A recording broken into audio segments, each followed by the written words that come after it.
ಕೊಪ್ಪಳದ ಬೀದಿ ದೀಪಗಳ ವಿಚಾರವಾಗಿ ಸಾಕಷ್ಟು ಚರ್ಚೆಗಳಾಗ್ತಾ ಇದೆ.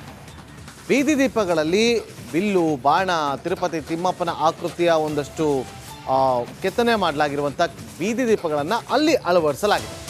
ಈ ವಿಚಾರ ಈಗ ಕೊಪ್ಪಳದಲ್ಲಿ ಚರ್ಚೆಗೆ ಕಾರಣ ಆಗಿದೆ. ಬೀದಿ ದೀಪಗಳಲ್ಲಿ ಮೂಡಿರುವಂಥ ಬಿಲ್ಲು, ಬಾಣ, ಗದೆ, ತಿರುಪತಿ ನಾಮಗಳ ಆಕೃತಿ ಗಂಗಾವತಿ ನಗರದಲ್ಲಿ ಈ ಬೀದಿ ದೀಪಗಳನ್ನು ಅಳವಡಿಕೆ ಮಾಡಲಾಗಿದೆ.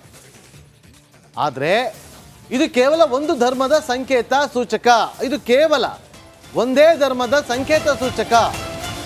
ನಗರಸಭೆ ಕಮಿಷನರ್ಗೆ ಕಾರ್ಯಕರ್ತರು ಮನವಿಯನ್ನು ಮಾಡಿಕೊಂಡಿದ್ದಾರೆ. SDPI ಕಾರ್ಯಕರ್ತರು ಮನವಿಯನ್ನು ಮಾಡಿಕೊಂಡಿದ್ದಾರೆ. ಏನಂತ, ಇದನ್ನು ತೆರವುಗೊಳಿಸಬೇಕು ಅಂತೇಳಿ. ಅಲ್ಲಿ ದೇವಸ್ಥಾನ ಅಂತ ಇದೆ, ಅಂಜನಾದ್ರಿ ಬೆಟ್ಟ, ಎಲ್ಲರೂ ಕೂಡ ಗೊತ್ತಿರ್ಬೋದು. ಈ ಬೀದಿ ದೀಪಗಳ ಅಳವಡಿಕೆ ಕಾರ್ಯ ಅಂತ ಬಂದಾಗ ದೇವಸ್ಥಾನಕ್ಕೆ ಬಂದಿರುವಂಥ ಹಣದಲ್ಲಿ ಏನಾದರೂ ಈ ಬೀದಿ ದೀಪಗಳ ಅಳವಡಿಕೆ ಆಗಿದೆಯಾ ನೋಡಬೇಕು, ಚೆಕ್ ಮಾಡಬೇಕು.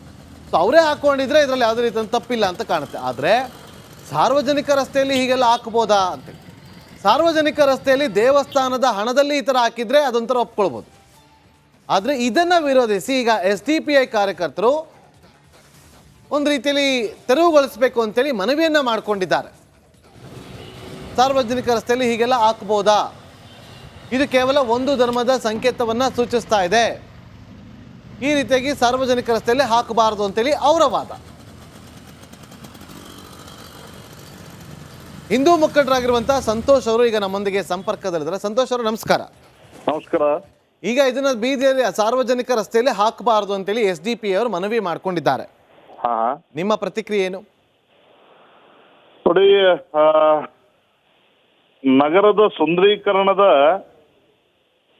ಅನುವಾಗಿ ಈ ಕೆಲಸವನ್ನ ಮಾನ್ಯ ಸಿದ್ದರಾಮಯ್ಯವರು, ಮಾನ್ಯ ಸಚಿವರಾದಂಥ ತಂಗಡಗಿಯವರು ಮತ್ತು ಮಾನ್ಯ ಶಾಸಕರಾದ ಗಾಲಿ ಜನಾರ್ದನ್ ರೆಡ್ಡಿಯವರು, ನೀವು ಯಾವುದೇ ತೀರ್ಥಕ್ಷೇತ್ರಕ್ಕೆ ಹೋದ್ರೂ ಇದೇ ರೀತಿಯ ಚಿಹ್ನೆಗಳನ್ನು ಹಾಕ್ತಕ್ಕಂಥದ್ದು ನಾವು ಯಾವಾಗ್ಲೂ ನೋಡಿದೀವಿ. ನೀವು ತಿರುಪತಿಗೆ ಹೋಗಿ, ಧರ್ಮಸ್ಥಳಕ್ಕೆ ಹೋಗಿ, ಮಂತ್ರಾಲಯಕ್ಕೆ ಹೋಗಿ, ಇದು ವಿಶ್ವ ಹಿಂದೂಗಳ ಶ್ರದ್ಧಾ ಕೇಂದ್ರವಾದಂತ ಅಂಜನಾದ್ರಿಯಲ್ಲಿ ಬೇರೆ ಯಾವ ಚಿಹ್ನ ಹಾಕಕ್ ಸಾಧ್ಯ ಐತ್ರಿ? ಹನುಮಪ್ಪನ ಚಿಹ್ನೆ ಬಿಟ್ಟು ಬೇರೆ ಯಾವ್ದಾದ್ರು ಚಿಹ್ನ ಹಾಕಕ್ ಸಾಧ್ಯ ಐತಾ? ಮಾನ್ಯ ಸಿದ್ದರಾಮಯ್ಯನವರು 500 ಕೋಟಿ ಕೊಡ್ತೀನಿ ಅಂತ ಹೇಳಿ ಈಗಾಗಲೇ 180 ಕೋಟಿ ಕೊಟ್ಟಿದ್ದಾರೆ. ಸ್ವತಃ ಜಿಲ್ಲಾ ಸಚಿವರಾದಂತ ತಂಗಡಗಿಯವರು ಇದನ್ನ ಕೆಲಸ ಮಾಡಿಸ್ತಾ ಇದ್ರೆ, ಶಾಸಕರಾದಂತ ಈ ಎಲ್ಲ ಶಾಸಕಾಂಗದ ಏನು ಸಚಿವರು, ಮಂತ್ರಿಗಳು ಎಲ್ಲರೂ ಮಾಡಿಸ್ತಕ್ಕಂಥ ತಪ್ಪು ಅಂತ ಇವ್ರು ಹೇಳೋರು ಯಾರು? ಇವರು SDPI ಅವರು ಅಲ್ಲ. ಈಗ ಸಂತೋಷ್ ಕೆಲೋಜಿ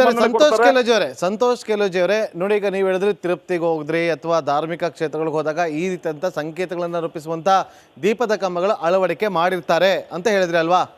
ಹೌದು. ಅಲ್ಲೆಲ್ಲ ಪ್ರಶ್ನೆಗಳು ಉದ್ಭವ ಆಗಿಲ್ಲ, ಇಲ್ಲೇ ಯಾಕೆ ಪ್ರಶ್ನೆ ಉದ್ಭವ ಆಗಿರೋದು? ಇಲ್ಲೇ ಯಾಕೆ ಮನವಿ ಮಾಡ್ಕೊಳ್ತಾರದು ತೆಗಿಬೇಕು ಅಂತ? ಅದು ನಾನೇನ್ ಹೇಳ್ತಾ ಇದ್ದೀನಿ, ಆ ಸಂಘಟನೆ ಯಾವುದು, ಆ ಸಂಘಟನೆಯ ನೈತಿಕತೆ ಏನಿದೆ, ಆ ಸಂಘಟನೆಯ ಬುನಾದಿ ಏನಿದೆ, ಅವ್ರಿಗೆ ಮಾಡೋ ಪ್ರಶ್ನೆ ಹಕ್ಕೇನಿದೆ? ಹನುಮ ಇಡೀ ಜಗತ್ತಿನ ದೈವ ಅಂತಂದು ಎಲ್ಲರಿಗೂ ಗೊತ್ತು. ಇವತ್ತು ನೀವು ಅಂಜನಾದ್ರಿಗೆ ಹೋಗಿ ನಿಂದ್ರೆ ನಿಮ್ ಕ್ಯಾಮ್ರಾಮನ್ ಕಳಿಸಿ, ನೀವು 1000 ಜನ ಹಿಂದೂಗಳು ಹೋಗ್ತಾ ಇದಾರೆ ಅಂತಂದ್ರೆ 15 ಜನ ಮುಸಲ್ಮಾನರು ಇರ್ತಾರಲ್ಲಿ. ಹೌದು. ಈ ಹನುಮಪ್ಪನ ಮುಂದೆ 1000 ಬೀದಿ ಬದಿಯಲ್ಲಿ ಅಂಗಡಿಗಳಿದೆ, 50% ಮುಸಲ್ಮಾನರಿದೆ ಅಲ್ಲಿ. ಗಂಗಾವತಿಯಲ್ಲಿ ನೀವು ನೋಡಿ, ಗಂಗಾವತಿಯಲ್ಲಿ ಹನುಮನ ಭಕ್ತರು ಬಂದು ಗಂಗಾವತಿಯಿಂದ ಹಾದು ಅಂಜನಾದ್ರಿಗೆ ಹೋಗ್ಬೇಕಾದ್ರೆ ಬೀದಿ ಬದಿಯಲ್ಲಿ ಇರ್ತಕ್ಕಂಥ ಹೂವು, ಹಣ್ಣು, ಇಡ್ಲಿ, ಚಾ ವ್ಯಾಪಾರಸ್ಥರು 90% ಮುಸಲ್ಮಾನರಿದ್ದಾರೆ. ಇವತ್ತು ಹನುಮನ್ ಸಲುವಾಗಿ ಎಲ್ಲರಿಗೂ ವ್ಯಾಪಾರ ಆಗ್ತಾ ಇದೆ ಅಲ್ಲ. ಈಗ ಹಿಂದೂಗಳು ಮುಸಲ್ಮಾನರನ್ನ ಹತ್ರ ಹೋಗಿ ವ್ಯಾಪಾರ ಮಾಡ್ಬೇಡ್ರಿ ಅಂತ ಎಲ್ಲರೂ ಹೇಳಿದ್ದುಂಟಾ? ಇವತ್ತು ಅಂಜನಾದ್ರಿ ಕೆಳಗಡೆನೆ ಕಾಯಿ ಮಾರೋರು ಮುಸಲ್ಮಾನರು ಇದಾರ್ರಿ. ಇವತ್ತು ಆಂಜನೇಯನ ಹೆಸರಲ್ಲೇ ಇಡೀ ಗಂಗಾವತಿ ಕ್ಷೇತ್ರ ಊಟ ಮಾಡ್ತಾ ಇದೆ. ಅಲ್ಲ, ಈಗ ನನ್ನ ಪ್ರಶ್ನೆ ಇಷ್ಟ ಆಗಿದೆ ಸಂತೋಷ್ ಅವರೇ. ನೋಡಿ, ಈಗ ಅದೆಲ್ಲವೂ ಕೂಡ ಓಕೆ, ಬೇರೆ ಯಾವುದೇ ಧಾರ್ಮಿಕ ಕ್ಷೇತ್ರಗಳಲ್ಲಿ ಈ ವಿಚಾರ ಪ್ರಸ್ತಾಪ ಆಗೋದಾಗ್ಲಿ, ಈ ತರ ಹೋಗಿ ಮನವಿ ಮಾಡ್ಕೊಳ್ಳೋದಾಗ್ಲಿ ಆಗ್ತಾ ಇರ್ಲಿಲ್ಲ. ಈ ಒಂದು ಕ್ಷೇತ್ರದಲ್ಲಿ ಯಾಕೆ ಆಗ್ತಾ ಇದೆ ಅಂತ ನನ್ನ ಪ್ರಶ್ನೆ. ಸರ್, ಈಗ ಹನುಮನಿಗೆ ಬೇಕಾದಂತ ಚಿಹ್ನೆಗಳನ್ನೇ ಹಾಕ್ಬೋದು ಹೊರತು ಬೇರೆ ಚಿಹ್ನೆಗಳನ್ನ ಹಾಕಕ್ ಸಾಧ್ಯ ಇಲ್ಲ. ಇದು ಬಂದಂತ ಭಕ್ತರಲ್ಲಿ ಶ್ರದ್ಧಾ ಮನೋಭಾವನೆಯನ್ನ ಬೆಳೆಸ್ಲಿಕ್ಕೆ ಹಾಕ್ತಕ್ಕಂಥ ಚಿಹ್ನೆಗಳು ಇದೆಲ್ಲ ಸಾಮಾನ್ಯ ಇದೆ. ತಮ್ಗೆಲ್ಲ ಗೊತ್ತಿತ್ತು, ತಾವೆಲ್ಲ ಊರನ್ನ ಅಡ್ಡಾಡಿದ್ರಿ, ತಾವ್ ಇನ್ನೊಂದ್ಸರಿ ಚಿತ್ರೀಕರಿಸ್ರಿ ಬೇರೆ ಬೇರೆ ಧಾರ್ಮಿಕ ಕ್ಷೇತ್ರಗಳಲ್ಲಿ ಯಾವ್ಯಾವ ರೀತಿ ಚಿಹ್ನೆ ಹಾಕಿದಾರೆ ಅಂತೇಳಿ. ತಾವು ತಿಳಿ ಹೇಳ್ಬೇಕು. ತಾವು ತಿಳಿದಂತವ್ರು ಇಂಥ ಸಂಘಟನೆಗಳ ತಮ್ಮ ಚಾನಲ್ ಮೂಲಕ ತಿಳಿ ಹೇಳ್ಬೇಕು, ತಾವು ಈ ರೀತಿ ಮಾಡ್ಕೂಡ್ದು ಅಂತೇಳಿ. ಆ ಸಂಘಟನೆಯ ರಾಜ್ಯಾಧ್ಯಕ್ಷರು ರಾಷ್ಟ್ರಾಧ್ಯಕ್ಷನ ಕರೆಸಿ ಪ್ರಶ್ನೆ ಮಾಡ್ರಿ ಅವ್ರಿಗೆ. ಈ ರೀತಿಯ ಕೋಮು ಗಲಭೆಯನ್ನ ಸೃಷ್ಟಿ ಮಾಡ್ತಕ್ಕಂಥದ್ದು, ಜನರಿಗೆ ತಪ್ಪು ತಿಳುವಳಿಕೆ ಹೇಳ್ತಕ್ಕಂಥದ್ದು ಬಹಳ ದೊಡ್ಡ ಅಪರಾಧ ಇದು. ಸರ್, ಈಗ ಅವ್ರು ಕೇಳ್ತಾ ಇರೋದು ದೇವಸ್ಥಾನ ಇದೆ, ದೇವಸ್ಥಾನದ ಆವರಣದ ಸುತ್ತಮುತ್ತ ಹಾಕೊಂಡ್ಲಿ, ಸಾರ್ವಜನಿಕ ರಸ್ತೆಯಲ್ಲಿ ಯಾಕೆ ಹಾಕ್ಬೇಕು ಅಂತ ಅವ್ರು ಪ್ರಶ್ನೆ ಮಾಡ್ತಿರೋದು. ಸರ್, ಕಿಷ್ಕಿಂಧ ಕ್ಷೇತ್ರ ಅಂದ್ರೆ ಇಡೀ ಕರ್ನಾಟಕ ಬರ್ತದೆ, ಇಡೀ ಕರ್ನಾಟಕಕ್ಕೆ ಹಾಕ್ಬೇಕಾಗತ್ತ ನಾವು ನಾಮ. ಈಗ ಇಡೀ ಕರ್ನಾಟಕ ಕಿಷ್ಕಿಂಧ ಕ್ಷೇತ್ರ, ಪ್ರತಿ ಊರು ಕಿಷ್ಕಿಂಧ ಕ್ಷೇತ್ರದ ಅಡಿಯಲ್ಲಿ ಬರುತ್ತೆ. ಯಾವ ಊರು ಏನು ಅನ್ಲಾರ್ದು ಎಲ್ಲ ಕಡೆ ನಾಮ ಹಾಕ್ಬೇಕಾಗತ್ತೆ ಇನ್ಮೇಲೆ ನಾವು ಈಗ ಪ್ರಶ್ನೆ ಮಾಡಿದ್ರೆ. ಅಲ್ಲ, ಈಗ ಮಾಡೋರಲ್ಲ, ಪ್ರಶ್ನೆ ಮಾಡೋರಲ್ಲ. ಅಲ್ಲ, ಪ್ರಶ್ನೆ ಮಾಡಿದ್ರೆ ಇನ್ಮೇಲೆ ಹಾಕಕ್ಕೆ ಶುರು ಮಾಡ್ತೀವಿ ನಾವೆಲ್ಲ ಕಡೆ. ಅದು ಸಾರ್ವಜನಿಕ ರಸ್ತೆಯಲ್ಲಿ ಹೇಗೆ ಆಗ್ತೀರಿ ಅಂತ ಅವ್ರು ಪ್ರಶ್ನೆ ಮಾಡ್ತಾರೆ. ಸಾರ್ವಜನಿಕ ರಸ್ತೆಯಲ್ಲಿ ಬರೀ ನಾಮ ದೀಪದ ಮೇಲೆ ನಾಮ ಹಾಕೈತೆ ಗುರುಗಳೇ. ಈಗ ನೀವ್ ಹೇಳ್ತಾ ಇದ್ದೀರಿ ಸಂತೋಷ್ ಅವರೇ, ಅಂಜನಾದ್ರಿ ಬೆಟ್ಟಕ್ಕೆ 100 ಜನ ಭಕ್ತಾದಿಗಳು ಬಂದ್ರೆ ಅದರಲ್ಲಿ 85 ಜನ ಹಿಂದೂಗಳು ಇರ್ತಾರೆ, 15 ಜನ 1000 ಜನ ಹಿಂದೂಗಳು ಬಂದ್ರೆ 10 ಜನ ಮುಸಲ್ಮಾನರು ಬರ್ತಾರೆ. ಅವ್ರದ್ದು ಧಾರ್ಮಿಕ ಒಂದು ಸಂಕೇತವನ್ನ ಹಾಕಿ ಅಂತ ಅವ್ರು ಹೇಳ್ತಾರೆ. ಈಗ ಅಲ್ರಿ, ಹನುಮಪ್ಪನ ಸಂಕೇತ ಹಾಕೋದು ಇದು ಏನೋ ಏನಂತಾರೆ, ಇದಕ್ಕೊಂದು ಲಾಜಿಕಲ್ ರೀಸನಿಂಗ್ ಇರುತ್ತೆ. ಹನುಮಪ್ಪ ಯಾವ ನಾಮ ಹಾಕೊಂತಾನೆ ಆ ನಾಮವನ್ನು ಹಾಕ್ಬೇಕು.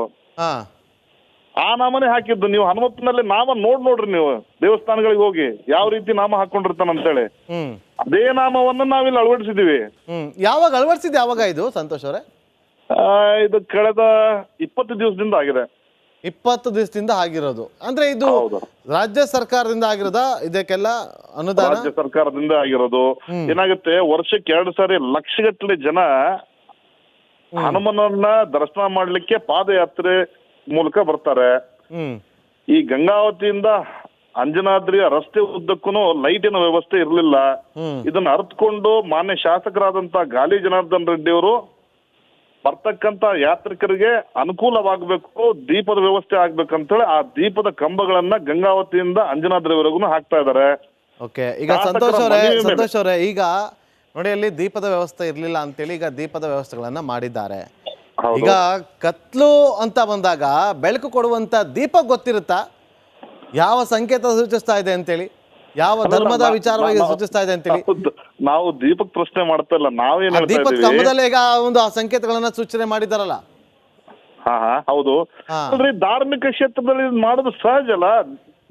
ಬಂದಂತ ಭಕ್ತರಲ್ಲಿ ಆ ಶ್ರದ್ಧಾ ಮನೋಭಾವನೆ ಹೆಚ್ಚಾಗ್ಲಿ ಅಂತೇಳಿ ಈ ರೀತಿ ಚಿಹ್ನೆಗಳನ್ನ ಹಾಕ್ತಾರೆ, ಭಜನೆಗಳನ್ನ ಹಾಕ್ತಾರೆ, ಕೀರ್ತನೆಗಳನ್ನ ಹಾಕ್ತಾರೆ. ಇದು ಹೊಸ ಪ್ರಶ್ನೆ ಆಯ್ತಲ್ಲ. Okay, thank you.